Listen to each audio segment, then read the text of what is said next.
నమస్కారం ETV news కు స్వాగతం. ముఖ్యాంశాలు. ఏపీ నుంచి 100 యూనికార్న్ సంస్థలు రావాలని చంద్రబాబు ఆకాంక్ష. రాష్ట్ర వ్యాప్తంగా 38 ఎంఎస్ఎంఈ పార్కులకు ముఖ్యమంత్రి శంకుస్థాపన.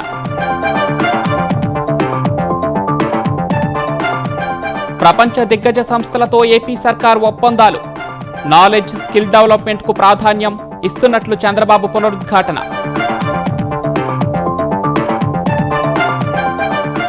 గోదావరి కృష్ణా నదుల రక్షణకు ప్రత్యేక టాస్క్ ఫోర్స్. 6 నెలల్లో స్పష్టమైన మార్పు కనిపించాలన్న పవన్. పుష్కరాల ఏర్పాట్ల పరిశీలన. కేంద్రం సహకరించకున్నా ధాన్యం కొనుగోలు చేస్తున్నామన్న రేవంత్.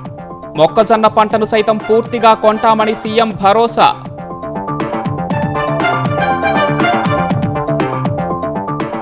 ధాన్యం కొనుగోళ్లలో సర్కార్ నిర్లక్ష్యం వహిస్తోందని బీజేపీ మండిపాటు. 2 రోజుల్లో మార్పు రాకుంటే ధర్నాలకు దిగుతామన్న బీఆర్ఎస్. హైదరాబాద్ మెట్రో రైలు రుణాల రీఫైనాన్సింగ్ కు మార్గం సుగమం.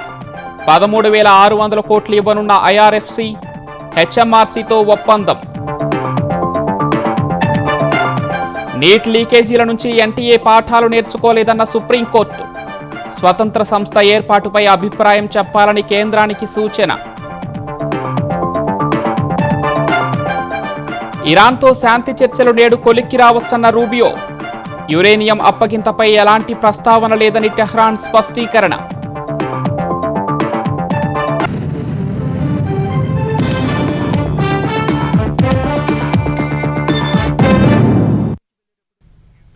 ఆంధ్రప్రదేశ్లో 100 యూనికార్న్ సంస్థలు రావాలనేది ప్రభుత్వ లక్ష్యమని సీఎం చంద్రబాబు చెప్పారు. కియా, గూగుల్, ఆర్సెలార్ మిత్తల్ లాంటి సంస్థలు ఏపీకి వచ్చాయన్న ఆయన అనేక జాతీయ, అంతర్జాతీయ సంస్థలతో ఒప్పందాలు చేసుకుంటున్నట్లు విజయవాడలో జరిగిన ఎంఎస్ఎంఈ సదస్సులో వివరించారు. నాలెడ్జ్, స్కిల్, టెక్నాలజీని యువతకు అందిస్తామన్న సీఎం గ్లోబల్ కంపెనీలు వస్తే యువతకు ఉపాధి అవకాశాలు పెరుగుతాయని వివరించారు.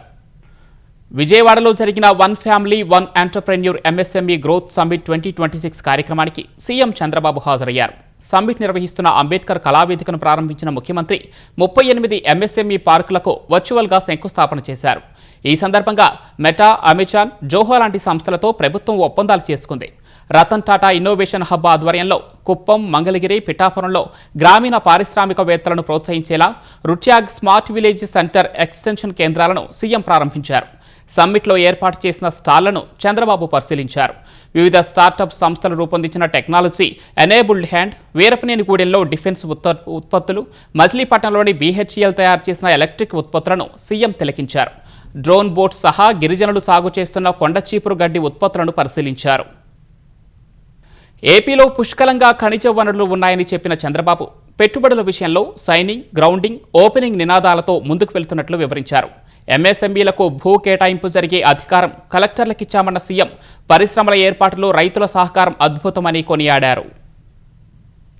ఆంధ్రప్రదేశ్లో సహజ వనరులకు కొరత లేదు, అవకాశాలకు తిరుగులేదు, నైపుణ్యం కలిగిన మానవ వనరులకు కొరత లేదు. వీటిని సద్వినియోగం చేసుకునేలా పాలసీలు కూడా తీసుకొచ్చాం. పోర్ట్లు, ఎయిర్పోర్ట్లు, హైవేలు, రైల్వే లాంటి లాజిస్టిక్స్ సమకూరుస్తున్నాం. అవసరమైన అన్ని వనరులు కూడా ఎవరైనా ప్రారంభించాలంటే అతి తొందరలో మీకు అందజేసే విధంగా ఈ ప్రభుత్వం సౌకర్యాలు కల్పిస్తామని చెప్పి కూడా మరొక్కసారి మీ అందరికీ తెలియజేస్తున్నా. ఎవరైనా భూమి ఇచ్చినప్పుడు ఆ రైతుకు కూడా న్యాయం చేయాలి. అప్పుడే వాళ్ళు ముందుకు వచ్చే పరిస్థితి వస్తుంది. అలాంటి సిద్ధాంతంతో మనం ముందుకు పోతున్నాం. ఈ ఏడాది 5 లక్షల మంది మహిళలను పారిశ్రామికవేత్తలు చేస్తామన్న సీఎం నాలెడ్జ్, స్కిల్ డెవలప్మెంట్ దిశగా అడుగులు వేస్తున్నామని, టీనేజర్స్, జెన్జీ, జెన్ ఆల్ఫా తరాలను ప్రోత్సహిస్తామని వివరించారు. రాష్ట్రంలో 20,77,000 ఎంఎస్ఎంఈ పరిశ్రమలున్నాయి. 1,30,00,000 కుటుంబాలున్నాయి. దగ్గర అంటే 1 ఫ్యామిలీ 1 పారిశ్రామికవేత్త అంటే దగ్గర 1 కోటి మినిమం ఎంఎస్ఎంఈలు ఈ రాష్ట్రంలో ప్రారంభించాల్సిన అవసరం ఉంది. ఈ రోజు శంకుస్థాపన చేసుకున్నటువంటి 38 కలిపితే 138 అయ్యాయి. జూలై నాటికి 175 నియోజకవర్గాల్లో 175 ఎంఎస్ఎంఈ పార్కులు వస్తాయి. వ్యవసాయం తర్వాత ఎక్కువ మందికి ఉపాధి కల్పిస్తున్న రంగం ఎంఎస్ఎంఈలేనని గుర్తు చేసిన చంద్రబాబు ఇవి సరికొత్త ఆలోచనలకు వేదిక కావాలని ఆకాంక్షించారు. డ్వాక్రా మహిళలకు ఎంఎస్ఎంఈ యూనిట్ల ఏర్పాటుకు గరిష్టంగా 10 లక్షల వరకు వ్యక్తిగత రుణం అందించనున్నట్లు ఆంధ్రప్రదేశ్ ఎంఎస్ఎంఈ శాఖ మంత్రి కొండపల్లి శ్రీనివాస్ చెప్పారు. ఈ రుణ మొత్తాన్ని దీన్ దయాళ్ అంత్యోదయ యోజన, జాతీయ గ్రామీణ జీవనోపాధుల కార్యక్రమం కింద ఎలాంటి పూచీకత్తు లేకుండా అందిస్తారని వెల్లడించారు. దరఖాస్తుకు వ్యక్తిగత ఎంటర్ప్రైజ్ లోన్ అప్లికేషన్ ఐఈఎల్ విధానాన్ని కేంద్రం ప్రవేశపెట్టిందన్నారు. దీనిని డ్వాక్రా మహిళలు సద్వినియోగం చేసుకోవాలని సూచించారు. డ్వాక్రా మహిళలు ఇప్పటికే నిర్వహిస్తున్న లేదంటే కొత్తగా ప్రారంభించే యూనిట్ల కోసం రుణ సదుపాయం పొందొచ్చన్నారు. వ్యవసాయ అనుబంధ కార్యక్రమాలు, ఫుడ్ ప్రాసెసింగ్ యూనిట్లు, మునగ, తేనె, పుట్టగొడుగుల ఉత్పత్తి, నర్సరీలు, సోలార్ డ్రయర్లు, రక్షిత సాగు, చేపల ప్రాసెసింగ్ యూనిట్ల ఏర్పాటును ఈ పథకం కింద ప్రోత్సహిస్తారని వివరించారు. గోదావరి, కృష్ణా నదులను రక్షించుకునేందుకు టాస్క్ ఫోర్స్ ఏర్పాటు చేసి చర్యలు తీసుకోవాలని ఉప ముఖ్యమంత్రి పవన్ కళ్యాణ్ అధికారులకు సూచించారు. గోదావరి పుష్కర ఘాట్ల వద్ద పనులను ఆయన పరిశీలించారు. కోటిలింగాల ఘాట్ వరకు బోటులో వెళ్లిన పవన్ నేతలతో మాట్లాడి ఏర్పాట్ల వివరాలను అడిగి తెలుసుకున్నారు. అభివృద్ధి పనులపై తూర్పుగోదావరి జిల్లా కలెక్టర్ కీర్తి, అఖండ గోదావరి ప్రాజెక్టు పనులపై మంత్రి దుర్గేష్ డిప్యూటీ సీఎంకు వివరించారు. తర్వాత కోటిలింగాల ఘాటు నుంచి నల్ల కాలువ ఛానల్ వరకు నడుచుకుంటూ వెళ్లారు. నల్ల ఛానల్ వద్ద మురుగునీటి శుద్ధి ప్రక్రియను పరిశీలించారు. మురుగునీటి శుద్ధి కోసం చేపట్టాల్సిన చర్యలపై అధికారులకు పవన్ దిశానిర్దేశం చేశారు. గోదావరి పుష్కరాల ఏర్పాట్లపై రాజమహేంద్రవరం మున్సిపల్ కార్యాలయంలో సమీక్ష నిర్వహించారు. క్లీన్ కృష్ణా గోదావరి మిషన్ పనితీరుపై పవన్ అసంతృప్తి వ్యక్తం చేశారు. మురుగునీటిని ఖచ్చితంగా శుద్ధి చేశాకే నదులు, కాలువలలోకి వదలాలని సూచించారు. నదుల రక్షణకు ఇవాల్టి నుంచే యాక్షన్ ప్లాన్ అమలు చేయాలన్నారు. వచ్చే 6 నెలల్లో నదుల్లో స్పష్టమైన మార్పు కనిపించాలని ఆదేశించారు. రాష్ట్రాభివృద్ధికి పరిశ్రమలు చాలా కీలకమన్న పవన్ కళ్యాణ్ కంపెనీలు కూడా కాలుష్య నివారణ బాధ్యతలు తీసుకోవాలని దిశానిర్దేశం చేశారు. తర్వాత గోదావరి తీరంలో ఉన్న పరిశ్రమల యజమానులతో సమావేశమైన పవన్ నదిలో కాలుష్య నివారణ చర్యలపై మార్గనిర్దేశం చేశారు. పర్యావరణాన్ని ప్రేమించేవాడిని, పర్యావరణ పరిరక్షించడం అట్ ద సేమ్ టైం పరిశ్రమల తాలూకు కష్ట నష్టాలు తీసుకున్నాను. మిమ్మల్ని ఇబ్బంది పెట్టే పనులు కాదు, కానీ మీకు తోడ్పాటు అందించి చేస్తాను. కొన్నిసార్లు కొన్ని మీకు స్థానికానికి కలిగే పొల్యూషన్ ఉన్నప్పుడు అది మీకు తెలియజేస్తాం. ఒక 2 days బ్యాక్ నేను శాంపిల్ తీయించినా కానీ అది 15 milligram per liter ఉంది పొల్యూషన్. అది నిజంగా స్నానం చేయాలి, ప్యూర్ వాటర్ అంటే కనీసం 7 వాల్యూలు ఉండాలి, కానీ 15 ఫ్యాక్టరీ మూసేసిన తర్వాత కూడా. సో దాన్ని దృష్టిలో పెట్టుకుని చెప్తాము. భవిష్యత్తులో కూడా ఏదైనా ఉందంటే టైం టు టైం శాంపిల్స్ తీసుకుంటాం. మీకు ఏదైనా ఎనీ కలెక్షన్స్ అయితే వీళ్ళు work out together for proper solution. కేంద్రం సహకరించకపోయినా తెలంగాణలో ధాన్యం కొనుగోలు చేస్తున్నామని సీఎం రేవంత్ రెడ్డి వెల్లడించారు. ధాన్యం కొనుగోళ్లను నిరంతరం పర్యవేక్షిస్తున్నట్లు తెలిపారు. సచివాలయంలో సీఎం రేవంత్ రెడ్డిని ఎమ్మెల్యే కోననేని సాంబశివరావు, ఎమ్మెల్సీ నెల్లికంటి సత్యం, ఇతర సిపిఐ నేతలు కలిశారు. కనీస వేతనాల పెంపుపైన రేవంత్ రెడ్డికి ధన్యవాదాలు తెలిపారు. ఈ సందర్భంగా ధాన్యం కొనుగోళ్ల గురించి కూడా సీఎంతో సిపిఐ నేతలు మాట్లాడారు. ఈసారి మొక్కజొన్న దిగుబడి భారీగా పెరిగిందని రేవంత్ రెడ్డికి వివరించారు. మొక్కజొన్న పంటను కేంద్రం కొనుగోలు చేయడం లేదన్న ముఖ్యమంత్రి ప్రభుత్వానికి నష్టం వచ్చినా మొక్కజొన్న కొంటున్నామని స్పష్టం చేశారు. మూసీ నిర్వాసితులకు స్థానికంగానే నివాసాలు మంజూరు చేస్తామని సీఎం రేవంత్ రెడ్డి పునరుద్ఘాటించారు. మూసీపై బీఆర్ఎస్, బీజేపీ రాజకీయం చేస్తున్నాయన్న రేవంత్ మూసీని అద్భుతమైన పర్యాటక ప్రాంతంగా తీర్చిదిద్దుతామన్నారు. మూసీ ప్రాజెక్టు వల్ల యువతకు ఉపాధి లభిస్తుందన్నారు.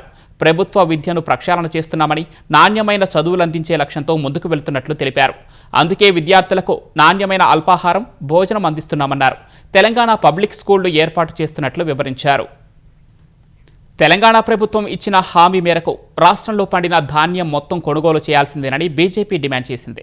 రైతు గోసా, బీజేపీ భరోసా ఆందోళనలో భాగంగా వికారాబాద్ జిల్లా పరిగి వెళ్లిన బీజేపీ నేతలు ధాన్యం కొనుగోలు కేంద్రంలో పరిస్థితిపై ఆరా తీశారు. రైతుల సమస్యలను అడిగి తెలుసుకున్నారు. బీజేపీ నేతలు వస్తున్నారని, రాత్రికి రాత్రే ధాన్యం కొనుగోలు చేస్తున్నట్లు అధికారుల హడావుడి చేశారని నేతలు మండిపడ్డారు. కొనుగోలు కేంద్రాల్లో జరుగుతున్న అవకతవకలు, సమస్యలను పరిష్కరించాలని డిమాండ్ చేశారు.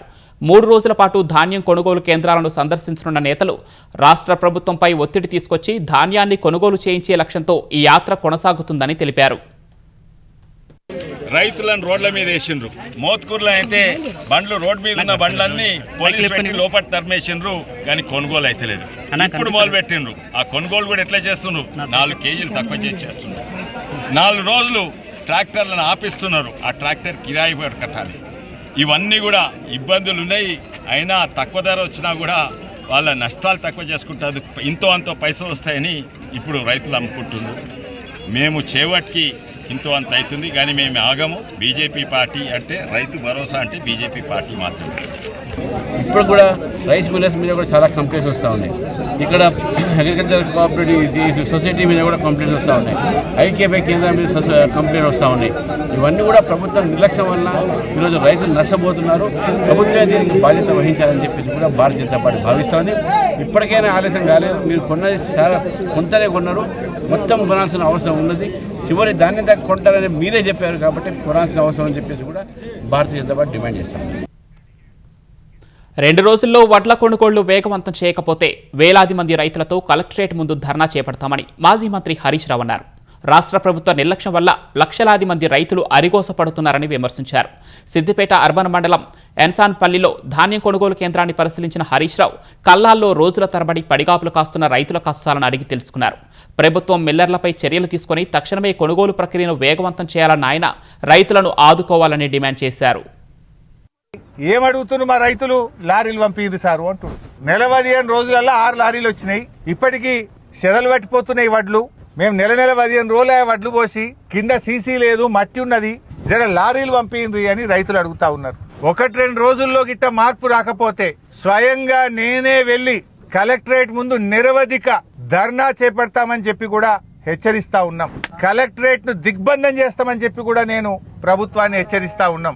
రాష్ట్ర వ్యాప్తంగా కూడా 2-3 రోజుల్లో పరిస్థితుల్లో మార్పు రావాలి. ధాన్యం కొనుగోళ్ల గురించి మాట్లాడే హక్కు బీజేపీ నేతలకు లేదని తెలంగాణ ప్రభుత్వ విప్ ఆది శ్రీనివాస్ విమర్శించారు. కేంద్రం 52 లక్షల టన్నులని కొనుగోలు చేస్తామని చెప్పిందన్న ఆయన తెలంగాణలో 1 కోటి టన్నులకు పైగా ధాన్యం దిగుబడి వచ్చిందని తెలిపారు. కేంద్రం 52 లక్షల టన్నులకే మద్దతు ధర చెల్లిస్తే మిగిలిన వాటికి ఎవరిస్తారని శ్రీనివాస్ ప్రశ్నించారు. రైతులను అడ్డం పెట్టుకుని బీజేపీ బీఆర్ఎస్లు కలిసి డ్రామాలు చేస్తున్నాయని ఆరోపించారు. తెలంగాణలో పండిన చివరి గింజ వరకు ధాన్యాన్ని రాష్ట్ర ప్రభుత్వం సేకరిస్తుందని ఆది శ్రీనివాస్ స్పష్టం చేశారు.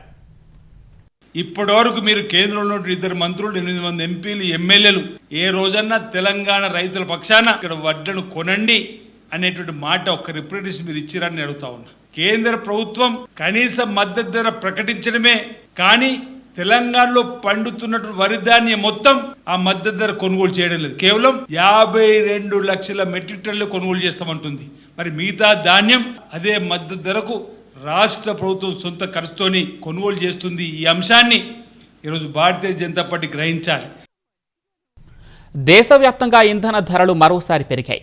లీటర్ పెట్రోల్పై 2.84 రూపాయలు, లీటర్ డీజిల్పై 2.86 రూపాయలను ప్రభుత్వ చమురు రంగ సంస్థలు పెంచాయి. 10 రోజుల వ్యవధిలోనే ఇంధన ధరలను చమురు సంస్థలు 4 సార్లు పెంచాయి. తాజా పెంపుతో దేశ రాజధాని ఢిల్లీలో లీటర్ పెట్రోల్ ధర 102 రూపాయల 12 పైసలకు చేరుకుంది. లీటర్ డీజిల్ ధర 95.20 రూపాయలకు ఎగబాకింది. హైదరాబాద్లో లీటర్ పెట్రోల్ ధర 115.58 రూపాయలు, లీటర్ డీజిల్ ధర 103.74 రూపాయలకు చేరింది.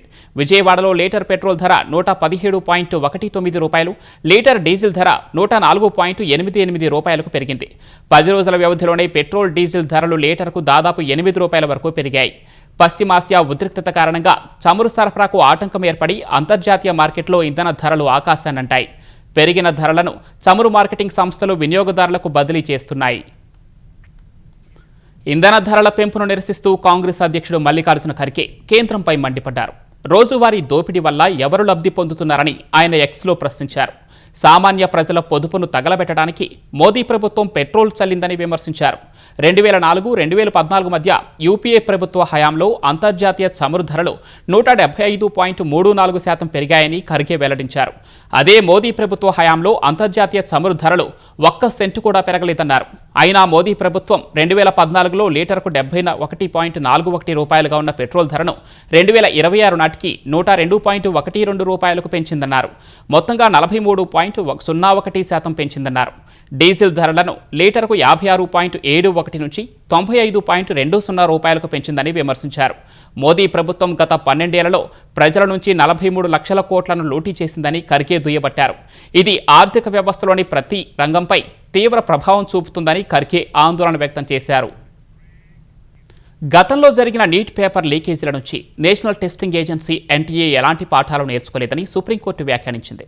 వైద్య విద్యా కోర్సుల ప్రవేశ పరీక్షను నిర్వహించడానికి ఎన్టీఏ స్థానంలో స్వయం ప్రతిపత్తి గల సంస్థను ఏర్పాటు చేయాలని దాఖలైన పిటిషన్లపై సుప్రీంకోర్టు విచారణ జరిపింది. ఈ పిటిషన్లపై అభిప్రాయం చెప్పాలని కేంద్ర ప్రభుత్వం ఎన్టీఏ, సీబీఐలను ఆదేశించింది. ఈ వ్యవహారంపై గతంలో కూడా కోర్టు ముందుకు వచ్చిందని ధర్మాసనం గుర్తు చేసింది.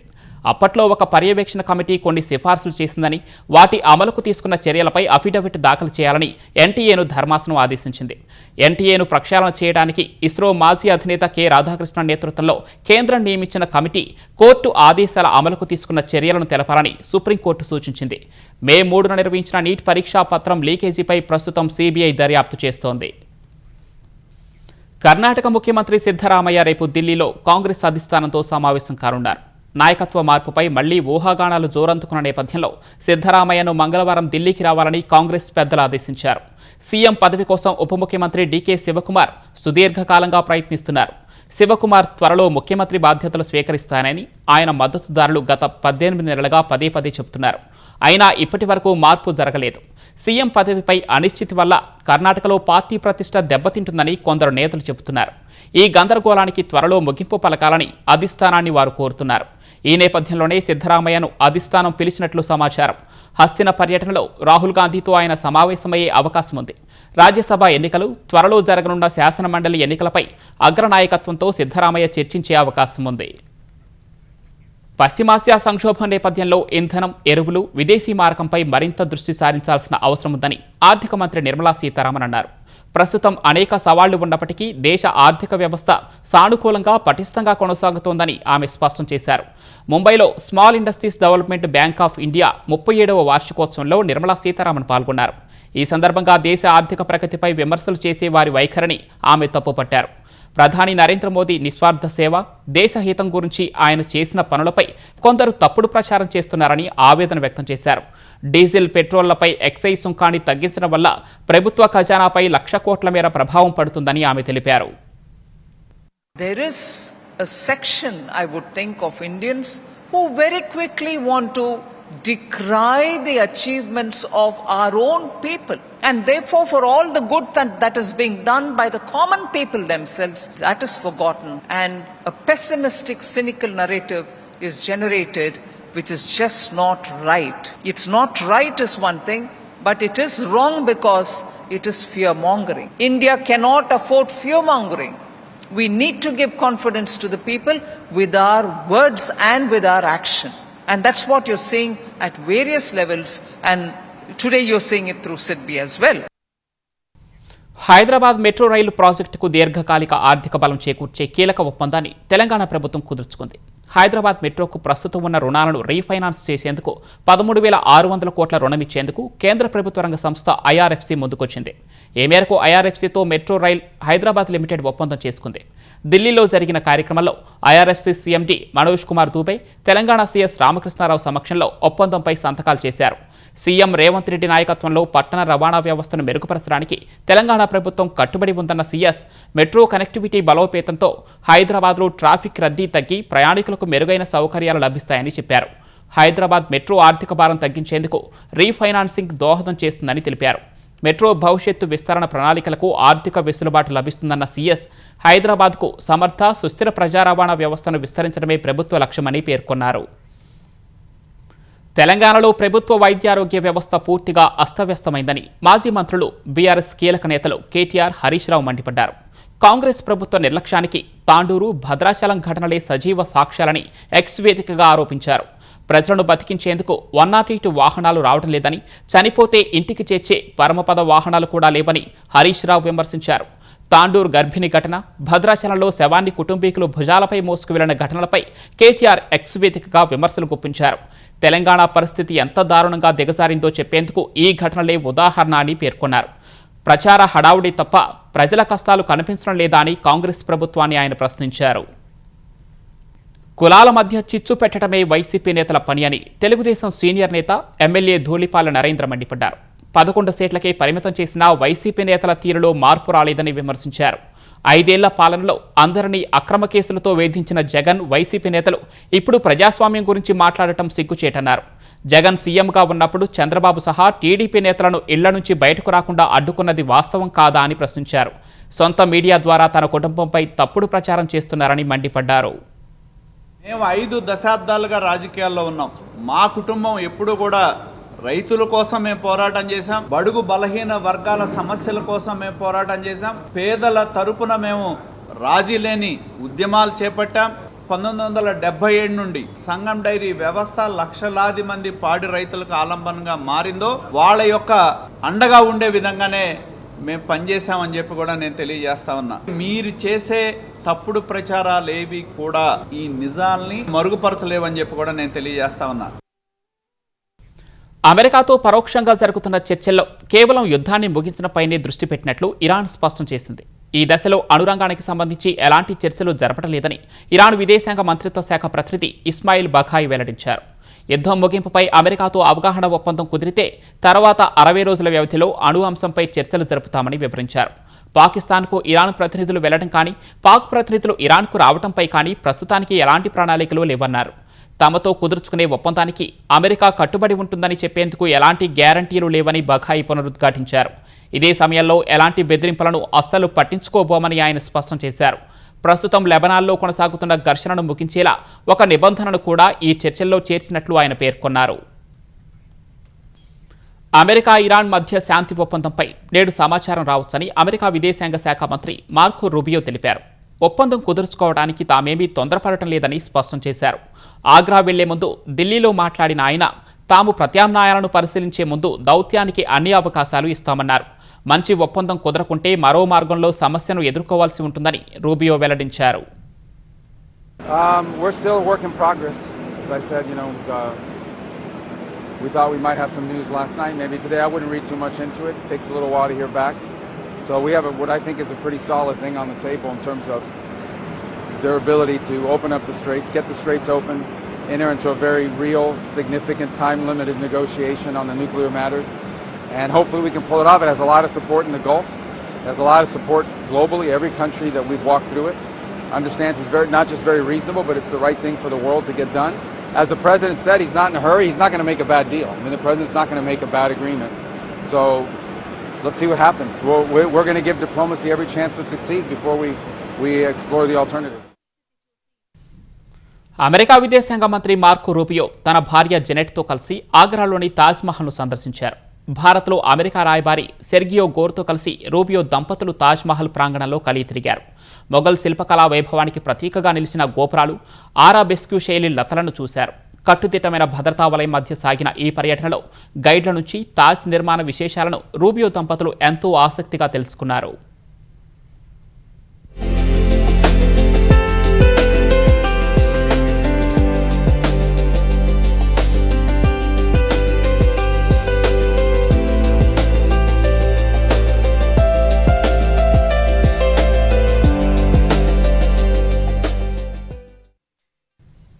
చైనా 3 వ్యోమగాములను సొంత అంతరిక్ష కేంద్రం తియాంగాంగ్కు పంపింది. Long March 2F carrier rocket ద్వారా షెంజౌ 23 వ్యోమనౌక జియోక్వాన్ శాటిలైట్ లాంచ్ సెంటర్ నుంచి నింగిలోకి దూసుకువెళ్లింది. షెంజౌ 23 బృందంలో మిషన్ కమాండర్ జూ యాంగ్జూ, వ్యోమగాములు జాంగ్ జియువాన్, లాయికాయింగ్ ఉన్నారు. లాయికాయింగ్ హాంకాంగ్ నుంచి ఎంపికైన మొదటి వ్యోమగామిగా రికార్డు సాధించారు. ప్రస్తుతం అంతరిక్ష కేంద్రంలో ఉన్న వ్యోమగాముల బృందం నుంచి ఇప్పుడు వెళుతున్న 3 వ్యోమగాములు బాధ్యతలు స్వీకరించనున్నారు. వీరిలో ఒక వ్యోమగామి ఏడాది పాటు అంతరిక్షంలోనే ఉంటారు. ఈ బృందం అంతరిక్ష జీవశాస్త్రం, మానవ శరీర ధర్మశాస్త్రం, మైక్రోగ్రావిటీ భౌతిక శాస్త్రం, కొత్త అంతరిక్ష సాంకేతికతపై అనేక ప్రయోగాలు, పరిశోధనలు చేస్తుంది. అంతరిక్ష కేంద్రం లోపల, వెలుపల ఉన్న పరికరాల అమరిక, నిర్వహణ, మరమ్మత్తు పనులు నిర్వహిస్తుంది. బంగ్లాదేశ్లోని టాంగైల్ జిల్లాలో ఓ లారీ బోల్తా పడిన ఘటనలో 15 మంది మృతి చెందారు. పలువురు తీవ్రంగా గాయపడ్డారు. ఈ తెల్లవారుజామున చిట్టగాంగ్ నుంచి వాయువ్య బంగ్లాదేశ్కు ప్రయాణిస్తున్న లారీ బోల్తా పడింది.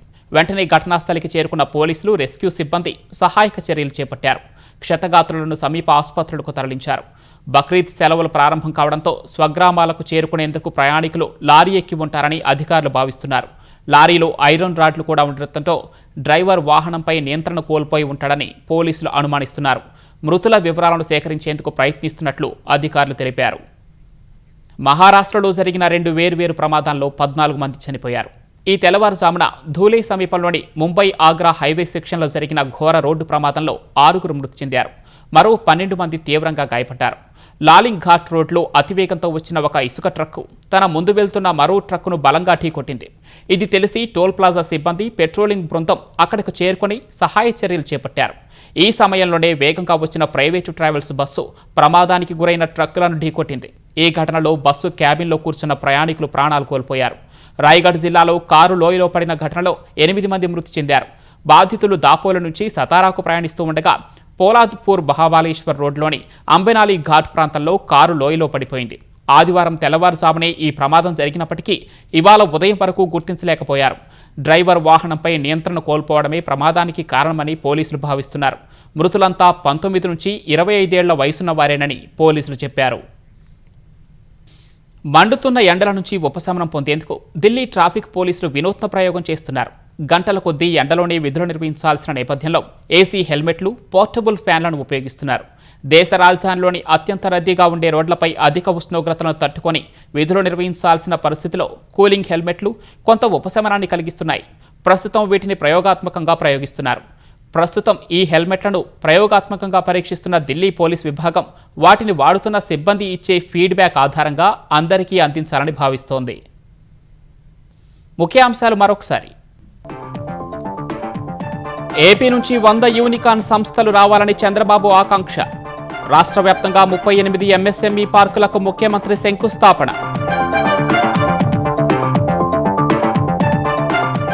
ప్రపంచ దిగ్గజ సంస్థలతో ఏపీ సర్కార్ ఒప్పందాలు. నాలెడ్జ్, స్కిల్ డెవలప్మెంట్కు ప్రాధాన్యం ఇస్తున్నట్లు చంద్రబాబు పునరుద్ఘాటన.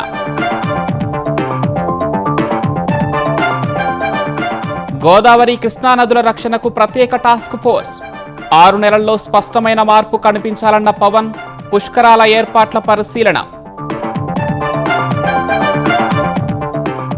కేంద్రం సహకరించకున్నా ధాన్యం కొనుగోలు చేస్తున్నామన్న రేవంత్. మొక్కజొన్న పంటను సైతం పూర్తిగా కొంటామని సీఎం భరోసా.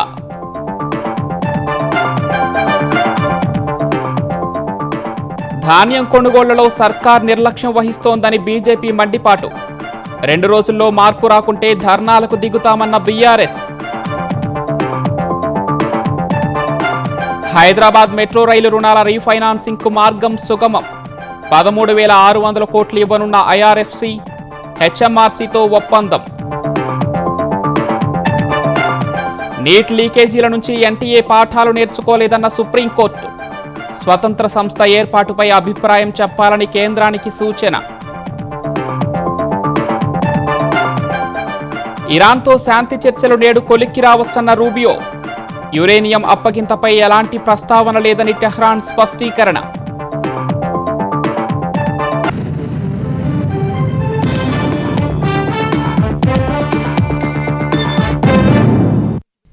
ఈటీవీ న్యూస్ సమాప్తం. నమస్కారం.